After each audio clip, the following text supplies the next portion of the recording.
541వ సంవత్సరంలో కాన్స్టాంటినోపుల్లో ఒక పెద్ద సమస్య వచ్చి పడింది. ఆ కాలంలో కూడా అక్కడ 1,00,00,000 మందికి పైగా ప్రజలు నివసించేవారు. గత కొన్ని వారాలుగా కమ్ముకున్న నల్లని మేఘాల నీడ ప్రజలందరినీ తీవ్ర ఆందోళనకు గురిచేసింది. కానీ ప్రజలు ఒక్కొక్కరుగా మరణించడం ప్రారంభమైనప్పుడు పరిస్థితి మరింత భయంకరంగా మారింది. చాలా మంది నడుస్తూ నడుస్తూ ఉన్నట్టుండి కుప్పకూలిపోయేవారు. ఆ తర్వాత కొద్దిసేపటికే వారి శ్వాస ఆగిపోయి ప్రాణం కూడా పోయేది.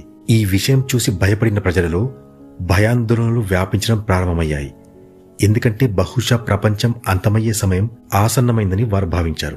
పైన ఆకాశంలో దట్టమైన నల్లని మేఘాలు, గాలిలో వింత అగ్నిజ్వాలలు, నేలపై పడి ఉన్న శవాలు, ఇవన్నీ కలిసి అంతం ఆరంభమైనట్టు కనిపించాయి.